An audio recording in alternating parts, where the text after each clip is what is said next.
ಸನ್ಮಾನ್ಯ ಶ್ರೀ ಸಿದ್ದರಾಮಯ್ಯನವರು ಈ ಸಭೆಯನ್ನು ಉದ್ದೇಶಿಸಿ ಮಾತನಾಡಲಿದ್ದಾರೆ. ನುಡಿದಂತೆ ನಡೆದ ಕರ್ನಾಟಕದ ಹೆಮ್ಮೆಯ ಮುಖ್ಯಮಂತ್ರಿ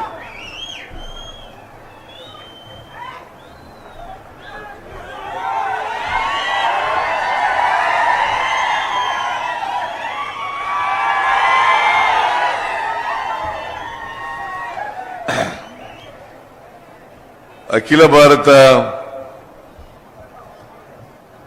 ಕಾಂಗ್ರೆಸ್ ಪಕ್ಷದ ಅಧ್ಯಕ್ಷರು, ರಾಜ್ಯಸಭೆಯಲ್ಲಿ ವಿರೋಧ ಪಕ್ಷದ ನಾಯಕರು ಆದಂತ ಮಾನ್ಯ ಮಲ್ಲಿಕಾರ್ಜುನ ಖರ್ಗೆ ಅವರೇ,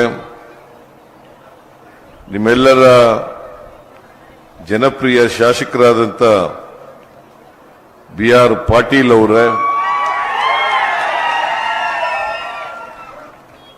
ಶಾಸಕರಾದಂತ ಅಜಯ್ ಸಿಂಗ್ ಅವರೇ, ನಮ್ಮ ಅಭ್ಯರ್ಥಿ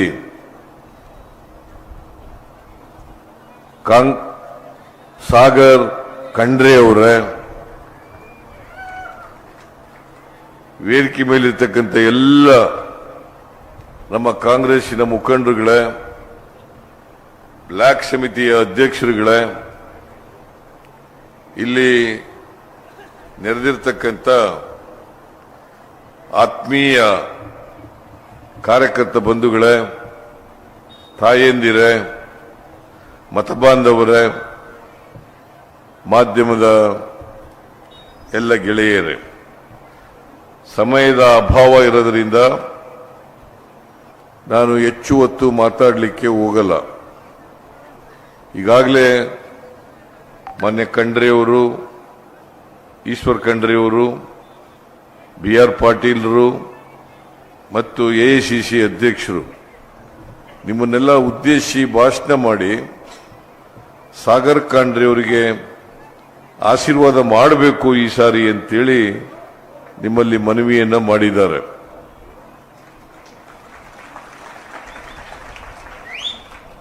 ಮೇ 7ನೇ ತಾರೀಕು ನಡೀತಕ್ಕಂಥ ಲೋಕಸಭಾ ಚುನಾವಣೆ ಬಹಳ ಮಹತ್ವದ ಚುನಾವಣೆ ಅಂತೇಳಿ ನೀವೆಲ್ಲ ತಿಳ್ಕೋಬೇಕು. ಕಾರಣ ಯಾಕಪ್ಪ ಅಂತಂದ್ರೆ, ಇನ್ನು 5 ವರ್ಷ ಯಾವ ಪಕ್ಷ ಅಧಿಕಾರದಲ್ಲಿದ್ದರೆ ಈ ದೇಶದ ಬಡವರು, ರೈತರು, ಮಹಿಳೆಯರು, ಹಿಂದುಳಿದವರು, ಅಲ್ಪಸಂಖ್ಯಾತರು ಇವರ ರಕ್ಷಣೆ ಆಗ್ತದೆ, ಇವರಿಗೆ ಆರ್ಥಿಕವಾಗಿ ಸಾಮಾಜಿಕವಾಗಿ ಶಕ್ತಿಯನ್ನು ತುಂಬತಕ್ಕಂಥ ಕೆಲಸ ಮಾಡ್ತಾರೆ,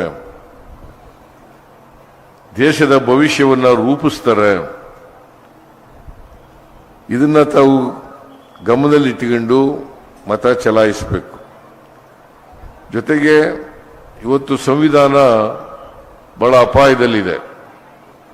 ಸಂವಿಧಾನ ರಕ್ಷಣೆ ಆಗಬೇಕು. ಪ್ರಜಾಪ್ರಭುತ್ವದ ಉಳಿವಿಗೋಸ್ಕರವಾಗಿ ನೀವೆಲ್ಲರೂ ಕೂಡ ಚಿಂತನೆಯನ್ನು ಮಾಡಬೇಕು.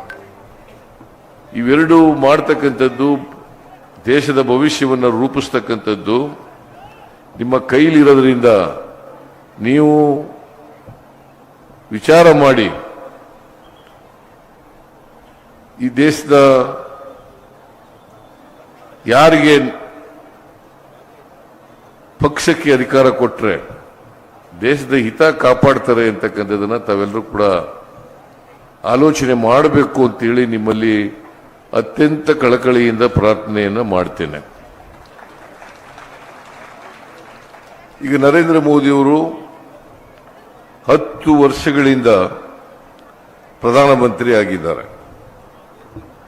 10 ವರ್ಷಗಳು ಅಂತಂದ್ರೆ ಬಹಳ ದೀರ್ಘಕಾಲ. ಈ 10 ವರ್ಷಗಳಲ್ಲಿ ಈ ದೇಶದ ಬಡವರ ಬಗ್ಗೆ ಏನಾದರೂ ಕಾರ್ಯಕ್ರಮಗಳನ್ನು ಕೊಟ್ರ, ದಲಿತರ ಬಗ್ಗೆ ಕಾರ್ಯಕ್ರಮಗಳನ್ನು ಕೊಟ್ರ, ಹಿಂದುಳಿದವ್ರ ಬಗ್ಗೆ ಕಾರ್ಯಕ್ರಮಗಳನ್ನು ಕೊಟ್ರ, ಅಲ್ಪಸಂಖ್ಯಾತರ ಬಗ್ಗೆ ಕಾರ್ಯಕ್ರಮಗಳನ್ನು ಕೊಟ್ರ? ನನ್ನ ಪ್ರಕಾರ ಅವರು ಈ ವರ್ಗದ ಜನರ ಪರವಾಗಿ ಯಾವತ್ತೂ ಕೂಡ ಕೆಲಸ ಮಾಡಿಲ್ಲ. ಭಾರತೀಯ ಜನತಾ ಪಕ್ಷನೇ ಸಾಮಾಜಿಕ ನ್ಯಾಯಕ್ಕೆ ವಿರುದ್ಧವಾಗಿರ್ತಕ್ಕಂಥ ಪಕ್ಷ, ಬಡವರ ಹಿತಕ್ಕೆ ವಿರುದ್ಧವಾಗಿರ್ತಕ್ಕಂಥ ಪಕ್ಷ, ಸಂವಿಧಾನಕ್ಕೆ ವಿರುದ್ಧವಾಗಿರ್ತಕ್ಕಂಥ ಪಕ್ಷ, ಪ್ರಜಾಪ್ರಭುತ್ವಕ್ಕೆ ವಿರುದ್ಧವಾಗಿರ್ತಕ್ಕಂಥ ಪಕ್ಷ. ಇದನ್ನ ನೀವು ಗಮನದಲ್ಲಿ ಇಟ್ಕೋಬೇಕು. ಈ 7-10 ವರ್ಷಗಳು ಪ್ರಧಾನಮಂತ್ರಿಯಾಗಿ ಅವರು ಹೇಳಿದಂತ ಅನೇಕ ಭರವಸೆಗಳು ಈ ದೇಶದಲ್ಲಿ 2014ರಲ್ಲಿ ಏನೆಲ್ಲ ಭರವಸೆಗಳು ಕೊಟ್ಟಿದ್ರು ಅದೊಮ್ಮೆ ಜ್ಞಾಪಕ ಮಾಡ್ಕೋಬೇಕು ಅಂತೇಳಿ ನಿಮ್ಮಲ್ಲಿ ಮನವಿಯನ್ನ ಮಾಡ್ತೇನೆ. ನರೇಂದ್ರ ಮೋದಿ ಅವರು ಹೇಳಿದ್ರು, ವಿದೇಶದಲ್ಲಿ ಕಾಂಗ್ರೆಸ್ ಲೀಡರ್ಗಳು, ಬೇರೆ ಶ್ರೀಮಂತರುಗಳು ಅಲ್ಲಿ ಕಪ್ಪು ಹಣ ಇಟ್ಟಿದ್ದಾರೆ ಸ್ವಿಟ್ಜರ್ಲೆಂಡ್ನಲ್ಲಿ, ಆ ಹಣ ತಗೊಬಂದು 100 ದಿನಗಳಲ್ಲಿ ನಮ್ಮ ದೇಶದ ಎಲ್ಲ ಕುಟುಂಬಗಳಿಗೆ 15 ಲಕ್ಷ ಆಗ್ತೀವಿ ಅಂತ ಹೇಳಿದ್ರು. ನಿಮಗೆ 15 ಲಕ್ಷ 10 ವರ್ಷಗಳಲ್ಲಿ ಬಂತ?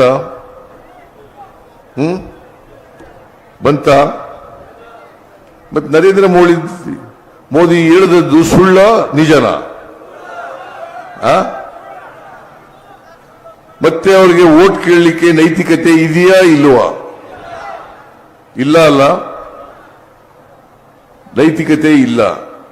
ಆಮೇಲೆ ಈ ದೇಶದ ಯುವಕರು, ನಿರುದ್ಯೋಗ ಇದೆ ದೇಶದಲ್ಲಿ, ನಿರುದ್ಯೋಗವನ್ನು ಹೋಗಲಾಡಿಸಲಿಕ್ಕೋಸ್ಕರ ಪ್ರತಿ ವರ್ಷ 2 ಕೋಟಿ ಉದ್ಯೋಗಗಳನ್ನು ಸೃಷ್ಟಿ ಮಾಡ್ತೀವಿ ಅಂತ ಹೇಳಿದ್ರು.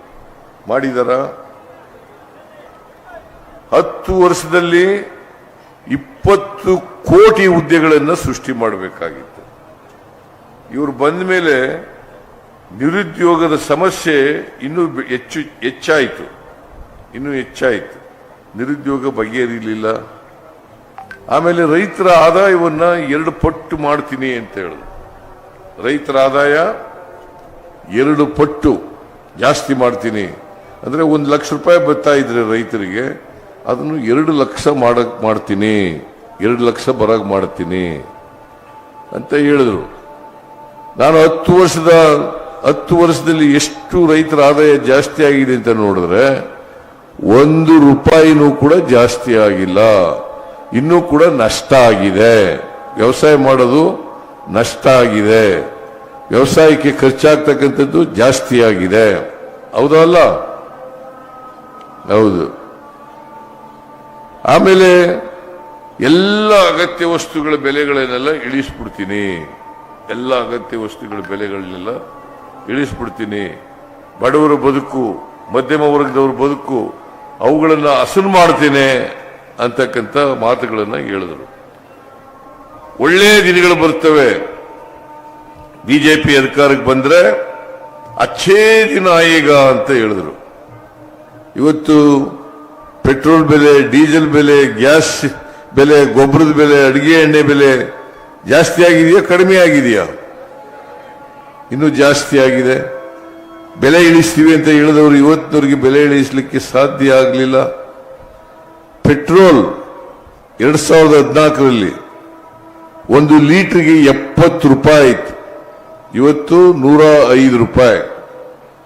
ಡೀಸೆಲ್ 1 ಲೀಟರ್ಗೆ 48 ರೂಪಾಯಿ ಇತ್ತು, ಇವತ್ತು 95 ರೂಪಾಯಿ. ಅಡಿಗೆ ಅನಿಲ ಗ್ಯಾಸ್ 414 ರೂಪಾಯಿ ಇತ್ತು, 414 ರೂಪಾಯಿ, ಇವತ್ತು 950 ರೂಪಾಯಿ. 950 ರೂಪಾಯಿ.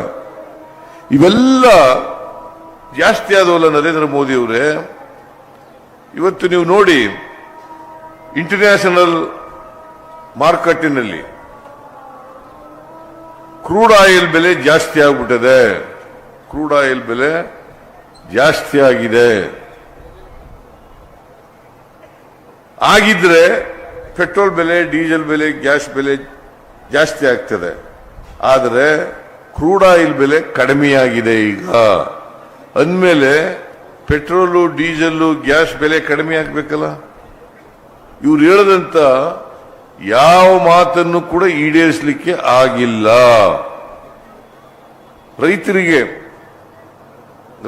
ರೈತರು ಬೆಳೆದಂತ ಬೆಳೆಗಳಿಗೆ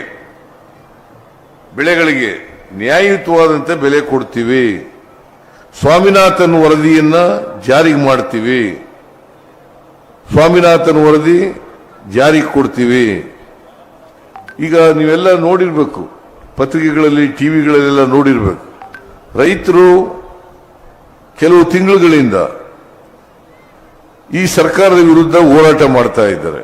ನಮಗೆ ಸಾಲ ಮನ್ನಾ ಮಾಡಿ, ನಮಗೆ MSP, ನಮ್ಮ ಬೆಳೆಗಳಿಗೆ MSP ಅನ್ನು ಕೊಡಬೇಕು, ಅದಕ್ಕೆ ಕಾನೂನು ಮಾಡಬೇಕು ಅಂತ ಹೇಳ್ತಾ ಇದ್ದಾರೆ.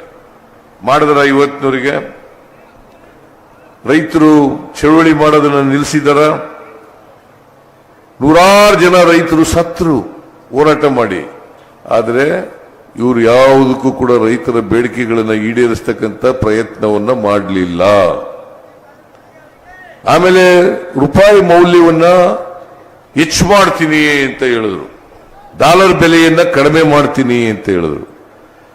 2014ರಲ್ಲಿ ಒಂದು ಡಾಲರ್ಗೆ ಇಂಡಿಯನ್ ರುಪಿ ಇದ್ದದ್ದು 58 ರೂಪಾಯಿ, ಇವತ್ತು 83 ರೂಪಾಯಿ ಇದೆ. ಸೊ ನರೇಂದ್ರ ಮೋದಿಯವರು ಪ್ರಧಾನಮಂತ್ರಿ ಆದಮೇಲೆ ಯಾವ ಭರವಸೆಗಳನ್ನು ಕೊಟ್ಟಿದ್ರು 2014ರಲ್ಲಿ 10 ವರ್ಷಗಳಾದರೂ ಕೂಡ ಬಗೆಹರಿಸಲಿಲ್ಲ.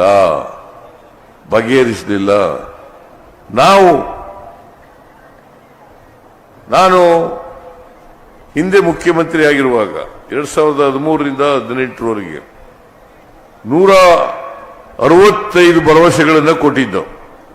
ಆ 165 ಭರವಸೆಗಳಲ್ಲಿ 158 ಭರವಸೆಗಳನ್ನು ಈಡೇರಿಸ್ತ. ಅದರ ಜೊತೆಗೆ 30 ಹೊಸ ಯೋಜನೆಗಳಿಗೆ ಜಾರಿ ಕೊಡ್ತಕ್ಕಂಥ ಕೆಲಸವನ್ನು ಮಾಡೋದು. ಅಂದ್ರೆ ನಾವು ನುಡಿದಂತೆ ನಡೆದಿದ್ದೀವಿ, ಹಿಂದೆನೂ ನಡೆದಿದ್ದೀವಿ, ಈಗಲೂ ಕೂಡ ನಡೀಲಿಕ್ಕೆ ಪ್ರಾಮಾಣಿಕ ಪ್ರಯತ್ನವನ್ನು ಮಾಡ್ತೇವೆ. ನಾವು ಈ ಸಾರಿ 2023ರಲ್ಲಿ ನಮ್ಮ ಮ್ಯಾನಿಫೆಸ್ಟೋವನ್ನು ಬಿಡುಗಡೆ ಮಾಡಿದ್ದೀವಿ. ಆ ಮ್ಯಾನಿಫೆಸ್ಟೋನಲ್ಲಿ ಅನೇಕ ಭರವಸೆಗಳನ್ನು ಕೊಟ್ಟಿದ್ದೀವಿ. ಅದ್ರ ಜೊತೆಗೆ 5 ಗ್ಯಾರಂಟಿಗಳನ್ನ ಅಧಿಕಾರಕ್ಕೆ ಬಂದ ತಕ್ಷಣ ಜಾರಿ ಕೊಡ್ತೀವಿ ಅಂತ ಹೇಳಿದ್ದು. ನಾವು ಆ ಮ್ಯಾನಿಫೆಸ್ಟೋನಲ್ಲಿರ್ತಕ್ಕಂಥ ಭರವಸೆಗಳಲ್ಲಿ 82 ಭರವಸೆಗಳನ್ನು ಈಡೇರಿಸಿದ್ದೀವಿ. ಈಗ 5 ಗ್ಯಾರಂಟಿಗಳನ್ನು ಕೂಡ ನಾವು ಮೇ 20ನೇ ತಾರೀಕು ಅಧಿಕಾರ ಸ್ವೀಕಾರ ಮಾಡೋದು. ಅಧಿಕಾರ ಸ್ವೀಕಾರ ಮಾಡಿ ಕಂಠೀರವ ಸ್ಟೇಡಿಯಂನಲ್ಲಿ ಅಧಿಕಾರ ಸ್ವೀಕಾರ ಮಾಡೋದು. ಅಲ್ಲಿಂದ ನೇರವಾಗಿ ವಿಧಾನಸೌಧಕ್ಕೆ ಹೋಗಿ ಕ್ಯಾಬಿನೆಟ್ನಲ್ಲಿ ತೀರ್ಮಾನ ಮಾಡೋದು, 5 ಗ್ಯಾರಂಟಿಗಳನ್ನು ಜಾರಿ ಮಾಡ್ತೇವೆ ಅಂತಕ್ಕಂಥ ಆದೇಶವನ್ನು ಹೊರಡಿಸ್ತು.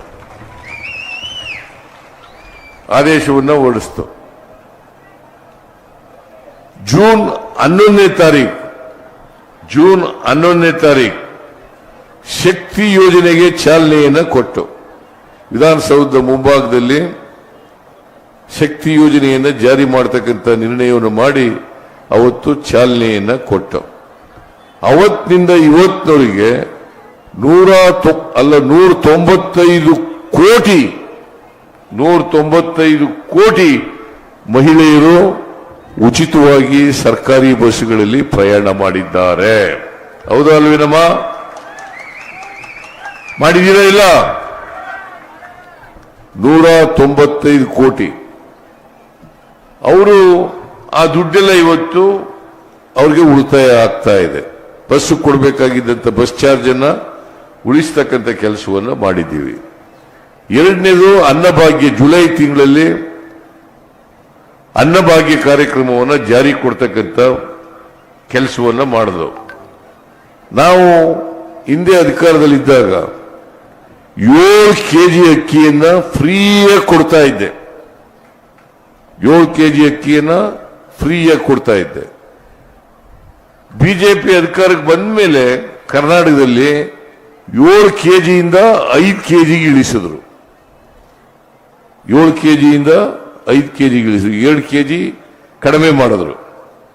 ನಾನು ವಿಧಾನಸೌಧದಲ್ಲಿ ಕೇಳಿದೆ ಯಡಿಯೂರಪ್ಪನವ್ರಿಗೆ, ಯಡಿಯೂರಪ್ಪನವರೇ ಯಾಕ್ರಿ 2 kg ಕಡಿಮೆ ಮಾಡಿದಿರಿ, ಬಡವರಿಗೆ ಕೊಡ್ತಕ್ಕಂಥ ಅಕ್ಕಿ ಫ್ರೀಯಾಗಿ ಹೊಟ್ಟೆ ತುಂಬ ಊಟ ಮಾಡಲಿ ಅಂತ ಕೊಡ್ತಾ ಇದ್ದೀವಿ, ಅದನ್ನ ಯಾಕೆ 2 kg ಕಡಿಮೆ ಮಾಡಿದೀವಿ ಅಂತಂದ್ರೆ, ಇಲ್ಲ ನಮ್ಮ ಹತ್ರ ದುಡ್ಡಿಲ್ಲ ಕೊಡಕ್ಕಾಗಲ್ಲ ಅಂತ ಹೇಳಿದ್ರು. ನೀವು ಬೇರೆ ಎಲ್ಲರೂ ಕಡಿಮೆ ಮಾಡ್ರಪ್ಪ, ದುಡ್ಡನ್ನ ಬೇರೆ ಕೆಲಸಗಳಿಗೆ ಖರ್ಚು ಮಾಡೋದನ್ನ ಕಡಿಮೆ ಮಾಡಿ ಬಡವರಿಗೆ ಕೊಡ್ತಕ್ಕಂಥ ಅಕ್ಕಿ ಕೊಡಿ ಅಂತ ಹೇಳಿದ್ರು ಕೂಡ ಯಡಿಯೂರಪ್ಪ ಕೇಳಲಿಲ್ಲ. ಆಗ ನಾವು ಕಳೆದ ವಿಧಾನಸಭಾ ಚುನಾವಣಾ ಸಂದರ್ಭದಲ್ಲಿ ಒಂದು ಮಾತನ್ನ ಕೊಟ್ಟವು, ಏನಪ್ಪಾ ಅಂತಂದ್ರೆ, ನಾವು ಅಧಿಕಾರಕ್ಕೆ ಬಂದ್ರೆ 10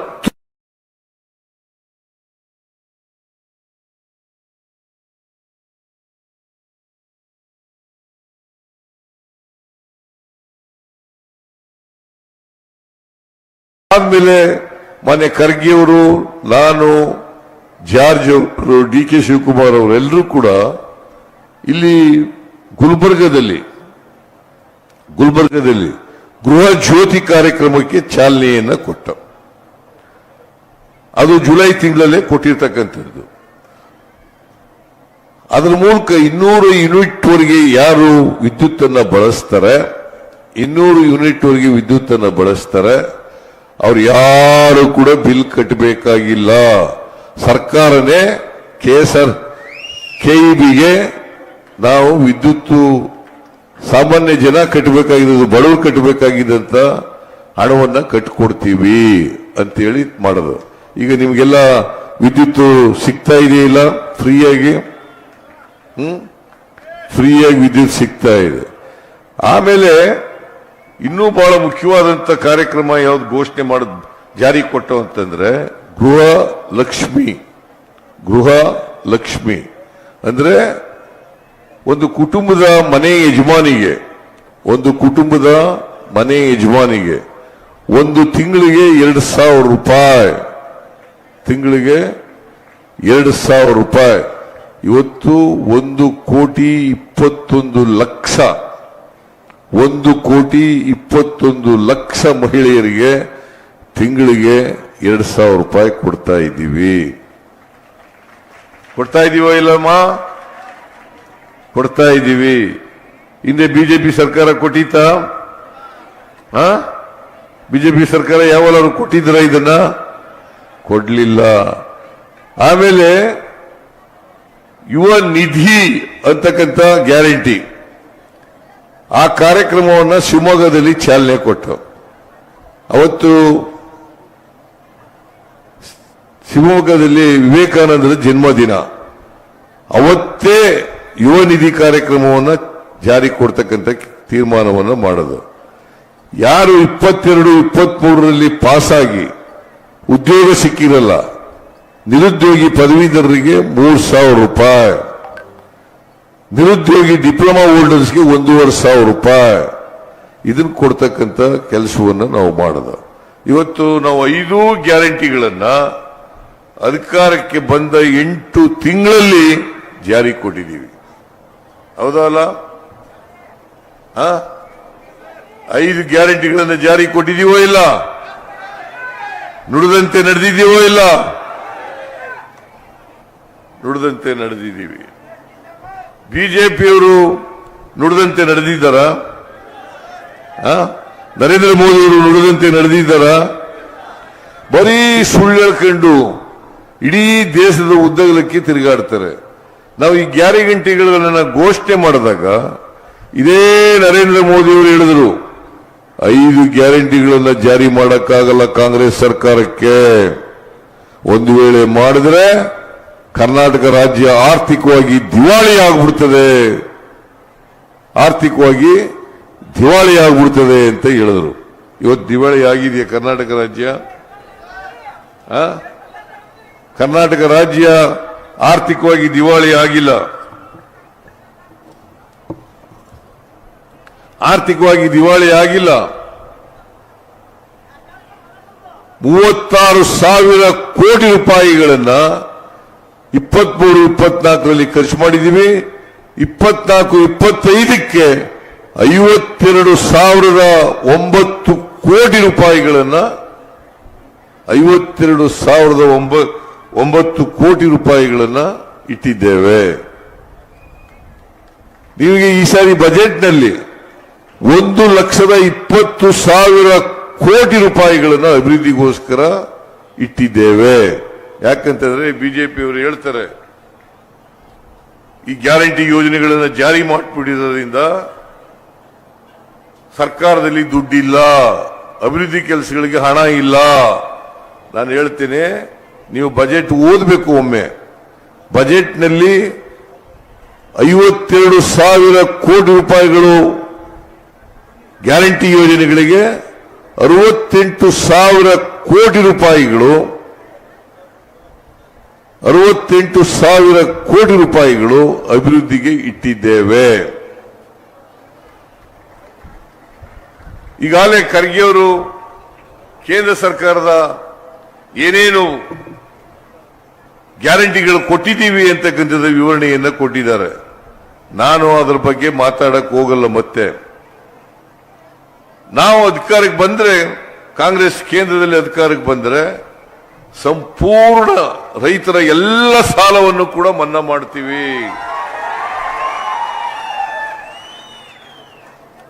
ರೈತರು ಬೆಳೆದಂತ ಬೆಳೆಗಳಿಗೆ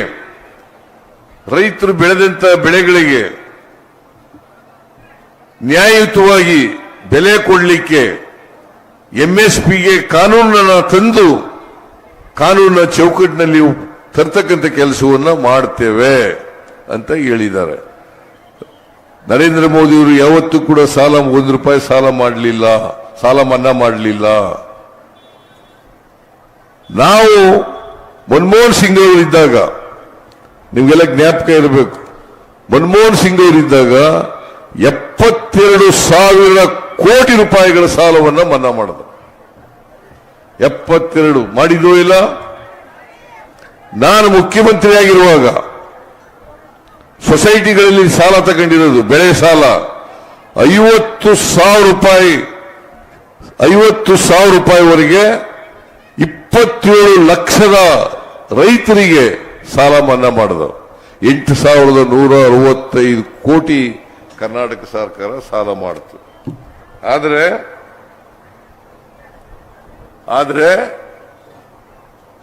ನರೇಂದ್ರ ಮೋದಿಯವರು ₹1 ಸಾಲನೂ ಕೂಡ 10 ವರ್ಷದಲ್ಲಿ ಮಾಡಲಿಲ್ಲ. ರೈತರು ಡಿಮ್ಯಾಂಡ್ ಇದೆ, ಸಾಲ ಮನ್ನಾ ಮಾಡಿ ಅಂತೇಳಿ ರೈತರು ಒತ್ತಾಯ ಮಾಡ್ತಾರೆ, ಹೋರಾಟ ಮಾಡ್ತಾ ಇದ್ದಾರೆ, ಮಾಡಲಿಲ್ಲ. ಆದ್ರೆ ಯಾರು ಸಾಲ ಮನ್ನಾ ಮಾಡಿದ್ರು ಗೊತ್ತಾ? ಬಂಡವಾಳಶಾಹಿಗಳು, ಕೈಗಾರಿಕೋದ್ಯಮಿಗಳು.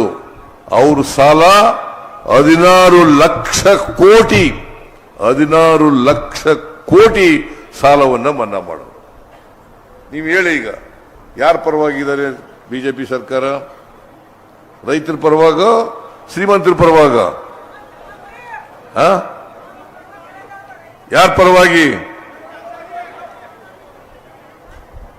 ಶ್ರೀಮಂತರ ಪರವಾಗಿರ್ತಕ್ಕಂಥ ಸರ್ಕಾರ. ನಿಮಗೆ ಇನ್ನೊಂದು ವಿಷಯ ಹೇಳಲಿಕ್ಕೆ ಬಯಸ್ತೇನೆ. ಇವರು ಅಧಿಕಾರಕ್ಕೆ ಬಂದ ಮೇಲೆ ಕಾರ್ಪೊರೇಟ್ ತೆರಿಗೆ ಮನಮೋಹನ್ ಸಿಂಗ್ ಅವರು ಇದ್ದಾಗ 30% ಇತ್ತು. 30% ಇತ್ತು. ಅದನ್ನ 22% ಇಳಿಸಿದ್ರು. ಅಂದ್ರೆ 8% ಕಡಿಮೆ ಮಾಡಿಕೊಟ್ರು ಅವರಿಗೆ. ಅದಾನಿ ಅಂಬಾನಿಗೆ ಸಹಾಯ ಮಾಡಲಿಕ್ಕೋಸ್ಕರ 30% ಇಂದ 22%ಗೆ ಇಳಿಸಿದ್ರು. 22%ಗೆ. ಆದರೆ ಕೋವಿಡ್-19 ನೆಪ ಒಡ್ಡಿ ಸಾಮಾನ್ಯ ಜನ ಕೊಡ್ತಕ್ಕಂಥ ಇಂಡೈರೆಕ್ಟ್ ಟ್ಯಾಕ್ಸ್ ಅದನ್ನ 45% ಇಂದ 55%ಗೆ ಏರಿಸಿದ್ರು. ಬಡವರು, ಮಧ್ಯಮ ವರ್ಗದವರು ಅವ್ರು ಕೊಡ್ತಕ್ಕಂಥ ತೆರಿಗೆಯನ್ನು ಹೆಚ್ಚು ಮಾಡಿದ್ರು, ಶ್ರೀಮಂತರು ಕೊಡ್ತಕ್ಕಂಥ ತೆರಿಗೆಯನ್ನು ಕಡಿಮೆ ಮಾಡಿದ್ರು. ಇದನ್ನ ನೀವು ಅರ್ಥ ಮಾಡ್ಕೋಬೇಕಾಗ್ತದೆ. ಬಿಜೆಪಿ ಯಾವತ್ತೂ ಕೂಡ ಬಡವರ ಪರವಾಗಿಲ್ಲ, ಸಾಮಾಜಿಕ ನ್ಯಾಯದ ಪರವಾಗಿಲ್ಲ. ಅದಕ್ಕೋಸ್ಕರ ಬಿಜೆಪಿಯನ್ನು ಈ ಸಾರಿ ತಿರಸ್ಕರಿಸಲೇಬೇಕು. ಕಾಂಗ್ರೆಸ್ ಪಕ್ಷ ಮಾತ್ರ ಬಡವರ ಪರವಾಗಿರೋದು. ಗರೀಬಿ ಹಠಾವೋ ಘೋಷಣೆ ಮಾಡಿದವರು ಯಾರು? 20 ಅಂಶದ ಕಾರ್ಯಕ್ರಮ ಜಾರಿಗೆ ತಗೊಂಡ್ಬಂದವರು ಯಾರು? ಕಾಂಗ್ರೆಸ್ ಅಲ್ಲ. ನರೇಂದ್ರ ಮೋದಿ ಅವರು ಯಾವಾಗಲೂ ಕೂಡ ಬಡವರ ಪರವಾಗಿ ಏನಾದ್ರು ಕಾರ್ಯಕ್ರಮ ಮಾಡಿದಾರ? ಇದನ್ನ ನೀವು ಗಮನದಲ್ಲಿ ಇಟ್ಟುಕೊಂಡು 7ನೇ ತಾರೀಕು ಮೇ 7ನೇ ತಾರೀಕು ಮತ ಚಲಾಯಿಸಬೇಕು. ನಾವು ಈ ಸಾರಿ ಅತ್ಯಂತ ಯುವಕ BE ಗ್ರಾಜ್ಯುಯೇಟ್ MBA ಚುನಾವಣೆ ಇವತ್ತು ಒಂದು ಕಡೆ